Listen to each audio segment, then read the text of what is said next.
को राम राम। हिंदू को राम राम, मुसलमान को सलाम, दास मलुका के गए सबके दाता राम के कागा सब तन खाइयो, चुन चुन खाइयो मांस, दो नैनन न खाइयो इनमें प्रिया मिलन की आस। तो हो गई दो सलाम, अब जरा जान पहचान भी हो जाए। अरे ठहरिए भाई साहब, हमें आपके जान पहचान की जरूरत नहीं है। हम आपको जानते हैं, आप जनता है, हिंदुस्तान के महान लोकतंत्र को चलाने वाली महान जनता। हमने सिर्फ आपको जानते हैं बल्कि अच्छे से पहचानते भी है। अब ये मत समझेगा कि साला दो कोड़े का पप्पन वाला हमें कैसे जानेगा, ऐसी बात नहीं है। हम आपको जानते हैं कि आप में से बहुतों के कदमों के नीचे हमने अपना ठिया ढूंढा है, बहुतों के बातें सुनी है, बहुतों को बात करते हुए कान लगा के सुना है, बहुतों को नजदीक से देखा है, बहुतों को हंसाया है, बहुतों को रुलाया है, बहुतों को सुलाया है, बहुतों को सोते से जगाया है। अरे भैया जी चलिए, ट्रेन आ गई हमारी, चलिए सामान वामान हम लिए चलते, चलिए चलिए। देख लिया, पुरानी जान पहचान है। अब हमारी बारी, हम यहाँ चल के ट्रेन में पॉपकॉर्न बेचते हैं। ले पॉपकॉर्न, आज पूरे 500 पैकेट भर के लाए, सब बेच देंगे।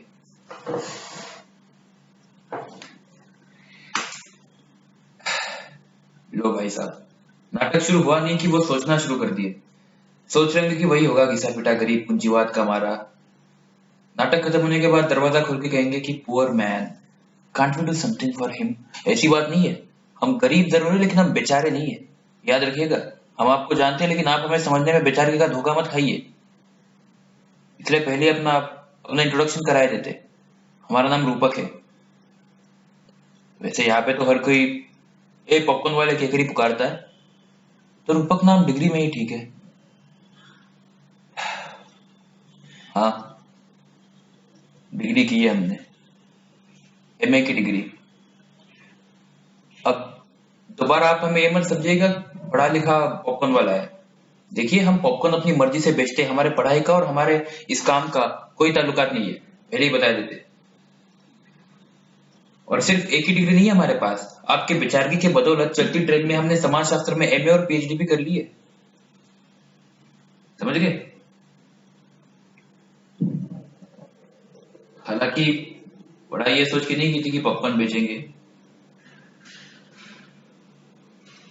बहुत पुरानी कहानी है। दरअसल हम पासी के गांव के रहने वाले, यहाँ पे यहाँ पर सेना में भर्ती होने के लिए करीबन 5 लोग आए थे, उनमें से मैं एक था। मुझे छोड़ के उन चारों के लिए सेना में भर्ती होना महज एक नौकरी थी, इसलिए वो आज भी नौकरी कर रहे हैं। लेकिन मेरे लिए ऐसा नहीं था। मैं सेना को सच्चे मन से अपने मातृभूमि की रक्षा से जोड़ता था। मैं जनमानस की रक्षा करना चाहता था, उनकी सेवा करना चाहता था, क्योंकि इस देश के लोगों ने मुझे बहुत कुछ दिया है और आज भी दे रहे हैं। बस आजकल कुछ लोग दया और बेचारगी ज्यादा दे रहे हैं। हालांकि जब मैं पहले दिन भर्ती के दिन गैरिसन ग्राउंड पहुंचा तो देशभक्ति का आधा नशा उतर गया। वहां भीड़, रेलम पेल, मार पीट, वर्तमान सिपाहियों द्वारा भविष्य के सिपाहियों को अवहेलना और बहुत घृणास्पद शब्द, ये सब की वजह से भर्ती 1 महीना आगे बढ़ गई। अब बाकी के 4 लोग तो ये सोच के चले गए कि 1 महीने के बाद आएंगे, लेकिन हम नहीं जा पाए। इसकी 2 वजह है। पहली ये कि घर वाले मान बैठे थे कि रूपक नहीं, रूपक का मनी ऑर्डर आएगा। अब खाली हाथ पहुंच के हम उन्हें निराश तो नहीं कर सकते थे। दूसरी बात यह कि हम सोचने लगे थे कि देशभक्ति के लिए भी इतनी भीड़। वैसे जहां जहां देश सेवा की बात आती है वहां भीड़ तो होती है। अब वो पुलिस हो, राजनीति हो या फिर सेना में भर्ती होना। अब राजनीति में जाने के लिए कॉन्टेक्ट चाहिए, पुलिस में जाने के लिए परीक्षा में अव्वल गुण चाहिए और फौज में आने के लिए सीना चौड़ा चाहिए। इसीलिए पुलिस में आके, फौज में आके अपने सगे संबंधियों का भला करना लोगों को अच्छा लगता है और उसे ही हम कल्टी कहते हैं। हालांकि मैंने गृह मंत्री को एक खत भी लिख दिया था। माननीय गृह मंत्री, मैं रूपक, उम्र 24, सीना फुला के 36, सीना बिना फुलाए 32, भारतीय पाक साफ, पुलिस रिकॉर्ड, दौड़ में बेहद तेज, आपके डिपार्टमेंट में सब इंस्पेक्टर से लेकर सिपाही तक कोई भी नौकरी करने के लिए तैयार हूँ। मुझे तनख्वाह भी नहीं चाहिए, आप जितनी तनख्वाह हमें देते हैं उससे दुगना तो मैं राजस्व कोष में जमा करवा दूंगा। और तो मुझे वर्दी भी नहीं चाहिए, वो मैं खुद ही सिलवा दूंगा। लेकिन इस खत का कोई जवाब नहीं आया। शायद वो समझ गए कि साला रूपक बिना तनख्वाह के ज्यादा गलती करेगा। वैसे इतने लाजवाब खत का कोई जवाब आता भी नहीं है। अगर आपको झूठ लगे तो आप ऐसा ही कोई खत अपने आसपास के किसी देश सेवा के कार्यालय में डाल के देखिए। वहां पे आपको फ्री में सेवा करने के लिए कोई नहीं बुलाएगा। वहां पे जाने के लिए भी पैसा चाहिए, जाने के बाद जो करना है उसके लिए भी पैसा चाहिए। हालांकि मैं तो उनमें से नहीं था। मैं चला आया यहाँ, यही यही जहाँ पे आप सब खड़े हुआ। वहां मेरे मेरे गुरुवर एक पॉपकॉर्न का झोला लेके चल रहे थे। हमने कहा, "ए पॉपकॉर्न वाले, रुक जा जरा।" गुरुजी आए। उन्होंने मुझे कहा कि बेटा, पहले ही बता देता हूँ, एक पैकेट 5 रुपए का है, तुम ले पाओगे? तुम तो शक्ल से ही बेरोजगार लग रहे हो। हमने पूछा, गुरुजी आपको आपको कैसे पता कि हम बेरोजगार है, और हमारे शक्ल पे कहाँ लिखा है कि हम गरीब और बेरोजगार है? गुरुजी ने कहा, बालक ये ट्रेड सीक्रेट है, वक्त आने पे बता देंगे। लेकिन उसके बाद गुरुजी ने जो कहा वो सुन के मैंने अपने हाथों के सारे पॉपकॉर्न गुरुजी के ऊपर उंडाल दिए और उनके चरणों पे नतमस्तक होके कहा। गुरुजी ने कहा था कि बेटा, सेना की भर्ती तो 1 महीना आगे बढ़ गई है, तुम्हारी जो खर्ची है वो तो 5-6 दिन में खत्म हो जाएगी। बाकी वक्त क्या करोगे, कैसे संभालोगे, घर वालों को क्या जवाब दोगे? मैं समझ गया था कि मेरे हताश चेहरे ने गुरुजी को सब कुछ बता दिया था, सब कुछ। और फिर गुरुजी ने जो रास्ता दिखाया उसके ऊपर हम आज भी चल रहे हैं। बेटा कितने का है? 2। ये लो।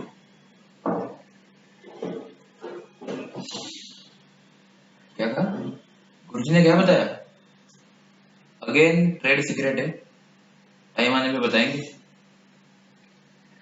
खैर, अभी आप कोई हमारे कॉम्पिटिटर तो हो नहीं, और ऊपर से हमारे आपसे पुरानी जान पहचान भी है, तो बता ही देते। गुरुजी ने कहा था कि बेटा, फौज में जाओगे तो 4,000 की तनख्वाह मिलेगी। उससे अच्छा है 5 किलो मक्के के दानों को उबाल के 200 रुपए के हिसाब से तुम अगर रोज 200 रुपए का बिजनेस भी करोगे, 50 पैकेट बेच के करीबन 6,000 कमा सकते हो, फौज से ज्यादा। लेकिन हमने कह दिया, पैसे तो कोई भी कमा लेता है, हमें तो अपने देश की सेवा करनी है, देश की सेवा। तो गुरुजी ने कहा कि बेटा देखो, 1 महीना ये कंटिन्यू कर लो। अगर तुम्हें लगे कि 1 महीने के बाद देश सेवा का बुखार थोड़ा कम हो गया है तो इसे ही कंटिन्यू कर लेना आगे, तब तक इसी के सहारे मनी ऑर्डर भेजते रहो घर में। मैंने भी मान लिया। करता क्या, रोजी रोटी के लिए कुछ तो करना था। घास की तरह मैं घास हूँ, हर किए पर उगाता हूँ। मैं घास हूँ, हर किए को ढक जाता हूँ। मैं घास हूँ, जहाँ जगह मिलती है वहां फैल जाता हूँ। मैं घास हूँ, हर दम, हर जहाँ, हर कहीं उगता रहता हूँ। फिर मैंने झोला लेके रोज मक्के के दानों का पॉपकॉर्न उबाल के बेचना शुरू कर दिया, और बेहद मन भी लग गया। लेकिन देश सेवा का बुखार तो मन में था ही। रहा सहा देशभक्ति का जो बुखार था वो तब दूर हुआ जब जब मैं एक डिब्बे में चढ़ा और धक्का लगा। किसी ने कहा कि साले देश के सिपाही अपने आप को समझते क्या है, हमारी रक्षा करते तो उसका कर्ज यहाँ पे चुका रहे। मैंने कहा, इन्हें कैसे पता कि मैं देश का सिपाही बनना चाहता हूँ? बाद में पता चला कि बगल वाले डिब्बे में बहुत सारे देश के सिपाही थे। अब देशभक्ति का बुखार तो था ही, और ऊपर से देश के सैनिकों को मिलने का ये इस अवसर में छोड़ता कैसे? तब हम गाड़ी के अंदर से तो नहीं जा सकते थे दूसरे डिब्बे में, तो मैं साइड से खिड़की से लटक लटक के चला गया। और वहां पे सारे सारे सिपाही थे, वर्दी की खुशबू आ रही थी, सभी के सभी एक ही वर्दी में थे। देख के से लग रहा था जैसे एक सेना एक देश की रक्षा करने के लिए आ जा रही है। मेरी पहली मुलाकात उस सिपाही से हुई जो लघुशंका के लिए जा रहा था। जाते जाते वो रुका, मुझे देख के उसने जोरदार तमाचा मार दिया। हाथ में चाटा जिसे हम कहते हैं उसकी याद मुझे आ गई। मैंने कहा, आप मुझे मार क्यों रहे? मैं तो आपको पॉपकॉर्न दे रहा था, मैं भी आप जैसा सिपाही बनना चाहता हूँ। उन्होंने मेरी एक ना सुनी, मुझे नीचे गिराया, बहुत पीटा, बहुत पीटा।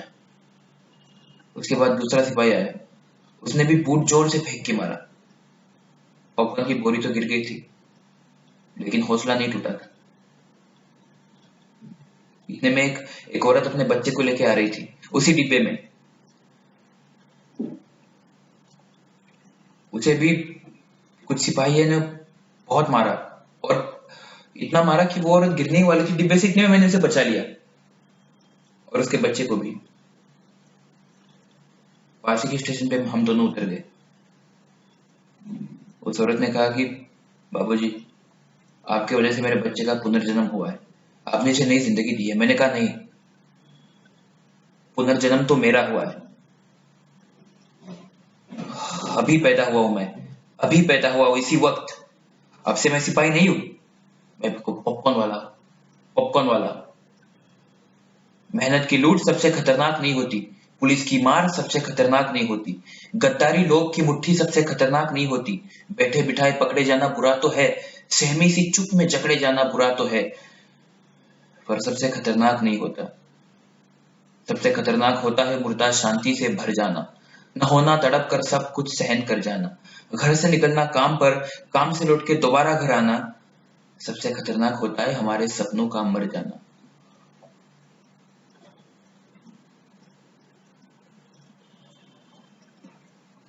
तब से हम यही काम करने करने लग गए और पॉपकॉर्न लाते हैं यहाँ पे बेचते हैं रोज। अच्छी जिंदगानी चल रही है और लाइफ का कोई रिस्क नहीं है, तो घर में खुशहाली है। वो अलग बात है, उन्हें पता नहीं है कि हम पॉपकॉर्न बेचते हैं। उन्हें आज भी लगता है कि हम सेना में हैं और खुद से ज्यादा पैसे ही कमा लेते हैं। घर में मनी ऑर्डर टाइम पे पहुंच जाता है तो घर वाले खुश, और लाइफ का कोई रिस्क नहीं है तो आगे भी आता रहेगा। और से ये सायरन की आवाज सुन रहे हो, बगल में एक फैक्ट्री है, वहां पे हम सो जाते हैं। बाकी हिंदुस्तान, यहाँ पे कोई पाबंदी तो है नहीं, जहां मन करे वहां सो जाओ, जहां मन करे वहां खड़े हो जाओ, जहां मन करे वहां जो चाहे कर लो। वो देखो कुत्ता मूत रहा है। अब अगर कोई दूसरा देश होता तो नारी मुक्ति वाले मोर्चा लेके आ जाते, why should boys have all fun, लेकिन नहीं, अपने मन की चीजें कर रहे हैं। तो हिंदुस्तान है, जो मन करे वो करो, चिंता किस बात की है। बस घर वाले थोड़े चिंतित है क्योंकि शादी नहीं हो रही हमारी, और हमने भी बोल दिया कि हमें तो इस दुर्घटना से बच के रहना है। जी बिल्कुल, ये दुर्घटना ही तो है। अब हमें बताइए, शादी मतलब किसी के तह में जकड़े जाना। अब अपना एक अनुभव बताता हूँ। कुछ महीने पहले की बात है, एक डिब्बे में 3 लोग जाते थे, एक लड़की, उसका बाप और शायद उसका कोई पड़ोसी था। लड़की को लड़का अच्छा लगता था तो सामने से लाइन आ रही थी। लड़का भी बड़ा चढ़ा के अपना बखान करता था पिताजी के सामने। लड़का कोई पढ़ा लिखा लग रहा था, बातों से तो पढ़ा लिखा ही लग रहा था, और लड़की भी थोड़ी थोड़ी पसंद करती थी। पर कुछ वक्त के बाद पता नहीं क्या हो गया, एकदम से लड़की का इंटरेस्ट चला गया और लड़का भी मायूस सा होने लगा। लड़की का बाप बूढ़ा करता गया, अपनी बेटी है, जिम्मेदारी है, लड़की की बातें सुनता रहता था। एक दिन लड़की बाहर निकली डिब्बे से और फोन पे बोल रही थी, हाय संदीप याकूब, कैसे हो, और बताओ कैसे चल रहा है जिंदगी में, लेटेस्ट क्रश वश है कोई? बिल्कुल नहीं। हाँ यार, मेरा तो वही कॉलोनी वाला, एकदम गले पड़े हुए, दाल भात है दाल भात। बोल रही हूँ अगर इससे मेरी शादी हो गई ना तो रोज मेरी कॉल हिस्ट्री चेक करेगा, रोज चेक करेगा मैं कहाँ जा रही हूँ, क्या कर रही हूँ, कैसे कर रही हूँ, फोन के डायल्स तक चेक करेगा ये। मुझे इससे शादी नहीं करनी है, पता नहीं पापा समझते क्यों नहीं है। दाल भात है दाल भात, and I like only fast food, only fast food. भैया हम समझ गए लड़की की टेस्ट, हम ठहरे सीधा दाल भात वाले और लड़की ठहरी फास्ट फूड वाली। तो ऐसे कैसे होगा भाई, इसीलिए हमने शादी का दिमाग ही छोड़ दिया। और उसके बाद तो इस इस डिब्बे में कुछ लोग हैं जो मेरे रेगुलर ग्राहक है, जो हर बार मुझसे पॉपकॉर्न लेते हैं। और हम भी अधिकृत वेंडर है, हम टीटीआई को पैसे नहीं देते। हम पहले ही 20 रुपए का एक वो टिकट आता है जीएमआई से, वो निकाल के हम टीटीआई को देके बेचते हैं, 20 रुपए का आता है। उसके अलावा स्टेशन पे एक पागल है, मतलब पागल औरत है, टुकिया, वो दिन भर सबको टुक टुक टुक टुक टुक टुक देखते रहती है, इसीलिए उसका नाम टुकिया पड़ गया। लेकिन जब मैं उसे पॉपकॉर्न देता हूँ तो वो उसे उसे देखती नहीं है, सीधा खा जाती है अपने हाथों से। मेरे पॉपकॉर्न को लेके अगर कोई पॉपकॉर्न उड़ के गिर जाता है, उसके पीछे भाग के उसे झपेट के चबा चबा के खाती है। मेरे पॉपकॉर्न को इस पूरे स्टेशन में कोई उतने चाव से नहीं खाता जितने चाव से वो खाती है। मैं भी रोज उसे 2 पॉपकॉर्न की थैली दे देता हूँ और वो भी बड़े चाव से खाती है। दिन भर पॉपकॉर्न बनाने का जो वक्त शुरू होता है सुबह के 4 बजे से, वो सार्थक हो जाता है जब मैं उसे देखता हूँ पॉपकॉर्न खाते हुए।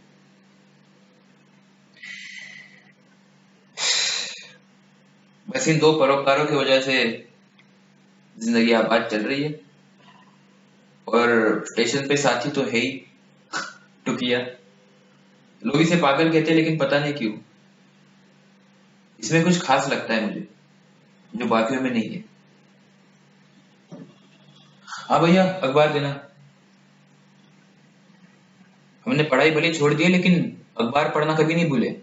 रोज हम अखबार, अंतरराष्ट्रीय जो बातचीत हो रही है, कुछ चुटकुले, शेरो शायरिया, कुछ किस्से कहानियों की किताबें बाकी वेंडरों से लेके पढ़ के दोबारा लौटा देते हैं।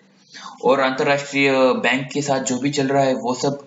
इसके अलावा बिहार में अपहरण, दिल्ली में बलात्कार और तो आईएमआई की सारी जानकारियां हमें पता है। इंटरनेशनल बैंक के द्वारा जो ग्लोबलाइजेशन चल रहा है उसकी भी हमें बहुत खबर है। आजकल तो हमें भी कॉल आते रहते हैं, लोन ले लो जी, इंश्योरेंस करा लो जी, लोन का इंश्योरेंस करा लो जी, इंश्योरेंस का भी एक इंश्योरेंस करा लो जी, क्या पता अगर आप चटक गए तो। नहीं, भगवान करे आप अच्छे रहे, लेकिन इंश्योरेंस हर चीज का कराना चाहिए। अब हम अपनी बात बताते हैं। ये कुछ 4-5 महीने पहले जब हम पॉपकॉर्न बेचते थे तो शर्मा जी थे, रोज 20 रुपए देते थे और बोलते थे कि कल के रुपए भी आज रख लेना। अचानक से उन्हें भी बेटी की शादी की वजह से लोन लेना पड़ा। उसके बाद बेटी का घर, टीवी, फ्रिज, हर एक ऐशो आराम की चीजें। शर्मा जी उदास से लगने लगे। कुछ वक्त के बाद तो शर्मा जी ने पॉपकॉर्न खाना भी बंद कर दिया। मैंने दिया, मैंने बोला कि आपने मुझे उस वक्त मदद की है जिस वक्त कोई कोई मेरे पॉपकॉर्न नहीं खाता था, आप लीजिए। लेकिन शर्मा जी नहीं माने।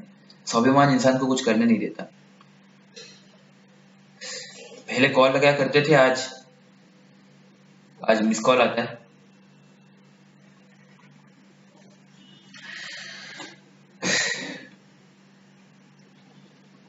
लेकर तन के नाप को घूमे बस्ती गांव, हर चादर के ढेर से बाहर निकले पाव।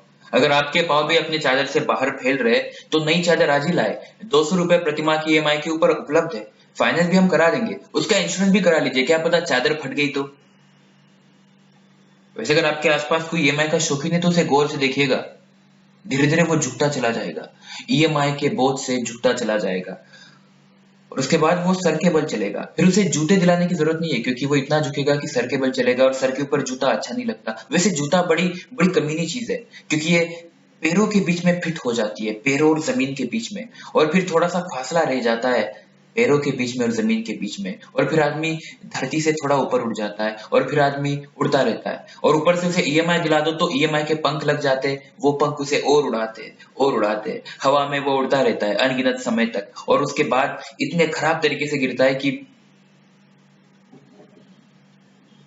आदमी नहीं रहता।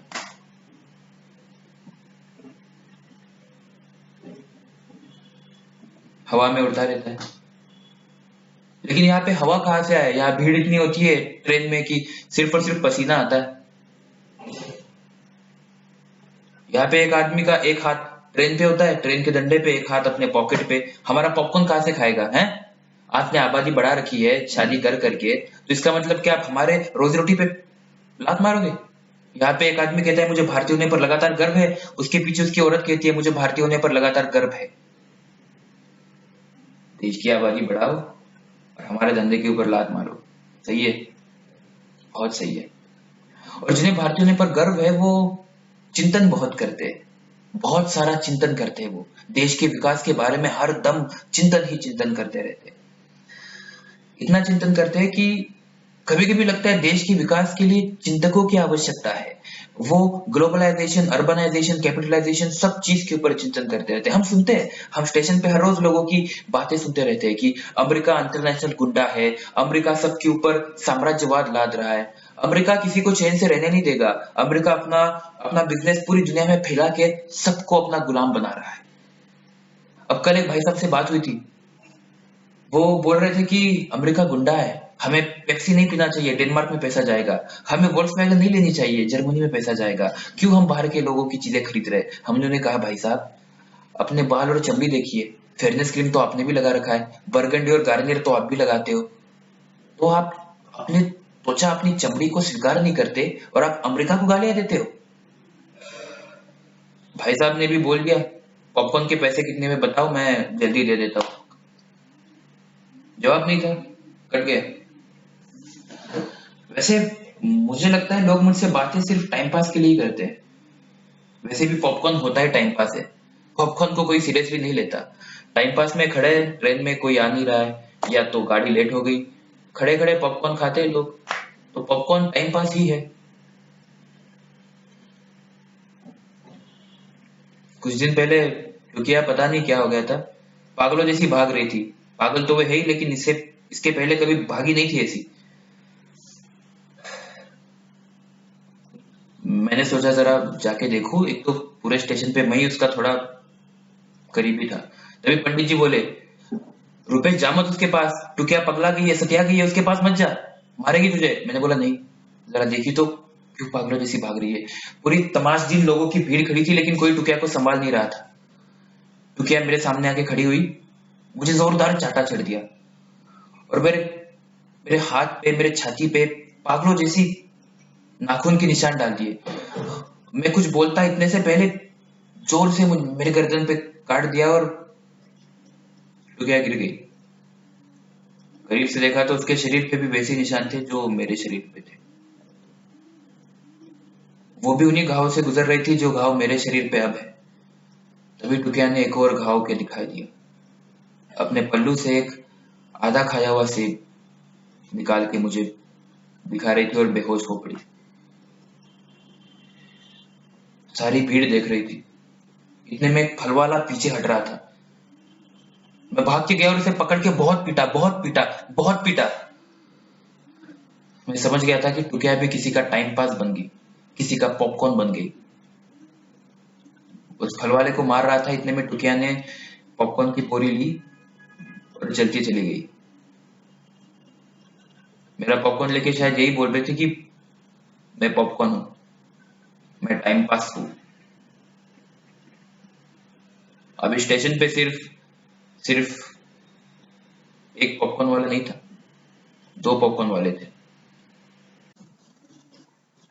सबसे खतरनाक वो आंख होती है जो सब कुछ देखते हुए भी जमी बर्फ होती है, जिसकी नजर दुनिया को मोहब्बत से चूमना भूल जाती है, जो चीजों से उठती अंधेपन की भाप पर ढुलक जाती है, जो रोजमर्रा के क्रम को बीती हुई एक लक्ष्य विहीन दोहराव के उलटफेर में खो जाती है।